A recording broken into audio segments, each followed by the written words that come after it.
शेख हसीना भारत से आलमी मीडिया से खिताब करेंगी। ढाका ने भारत से सियासी सरगर्मियों पर वजाहत मांग ली है। बांग्लादेश के साबिक वज़ीर-ए-आज़म शेख हसीना तकरीबन 2 साल बाद पहली बार आलमी मीडिया से बराह रास्त गुफ्तगू करने जा रही हैं। वो भारत से सिर्फ ऑडियो लिंक के ज़रिए सहाफ़ियों के सवालात के जवाब देंगी, जबकि इस ऐलान पर बांग्लादेश ने भारत से अपने तहफ़्फ़ुज़ात भी ज़ाहिर कर दिए हैं। आप देख रहे हैं न्यूज़ 18 का सोशल मीडिया प्लेटफॉर्म। मैं हूँ विसाल आज़म। बैनुल-अक़वामी मीडिया यानी इंटरनेशनल मीडिया रिपोर्ट्स के मुताबिक बांग्लादेश के साबिक़ वज़ीर-ए-आज़म शेख हसीना 5 अगस्त को नई दिल्ली से आलमी मीडिया से वर्चुअल खिताब करेंगी। यह उनका ओहदा छोड़ने के बाद पहला बराह रास्त मीडिया इंटरव्यू होगा। यह program foreign correspondents club of South Asia की जानिब से मुनक़िद किया जा रहा है। शेख हसीना किसी नामालूम मकाम से सिर्फ ऑडियो लिंक के ज़रिए इसमें शामिल होंगी, यानी इनकी वीडियो नशर नहीं की जाएगी।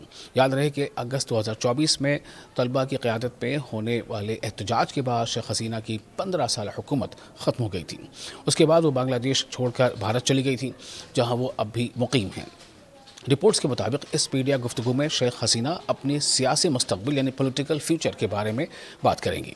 इम्कान है कि वो ये भी बताएंगी कि आया वो दोबारा बांग्लादेश वापस जाना चाहती हैं या नहीं।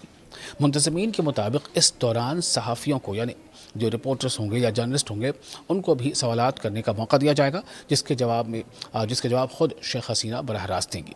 सिक्योरिटी वजूहात के बना पर उनकी शिरकत सिर्फ आवाज़ तक महदूद रखी गई है, यानी कि यह सिर्फ ऑडियो स्पीच होगा। रिपोर्ट्स ये भी बताती हैं कि शेख हसीना बांग्लादेश वापस जाकर अपने खिलाफ जारी कानूनी मुकदमात का सामना करने के इरादे पर भी बात कर सकती हैं।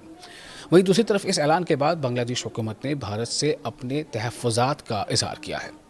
बांग्लादेश की मुशीर ख़ारजा हुमायूं कबीर ने 3 अगस्त को भारत के हाई कमिश्नर से मुलाकात में ये मामला उठाया। ढाका का मौक़िफ़ है कि जिस शख्सियत के ख़िलाफ़ बांग्लादेश में कानूनी कार्रवाई जारी हो, उसे भारत की सरज़मीन से सियासी सरगर्मियों की इजाज़त देना दोनों कंट्रीज़ के ताल्लुक़ात पर असर डाल सकता है। बांग्लादेश की वज़ारत ख़ारजा ने अपने बयान में कहा है कि वो भारत से ताउन की तवक्को रखता है, ताकि ऐसे अफराद भारतीय सरज़मीन को बांग्लादेश की अंदरूनी सियासत पर असरानंदाज होने के लिए इस्तेमाल न करें।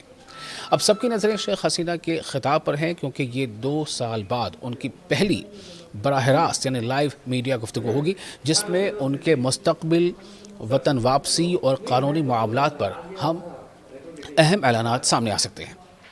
तो कुल मिलाकर ये कि शेख हसीना का ये खिताब न सिर्फ बांग्लादेश बल्कि पूरे खित्ते की सियासत के लिए अहम समझा जा रहा है। अब देखना ये होगा कि उनके बयानात दोनों देशों के ताल्लुकात यानी दोनों कंट्रीज़ के ताल्लुकात और बांग्लादेश की आइंदा सियासी सूरत हाल पर क्या असर डालते हैं।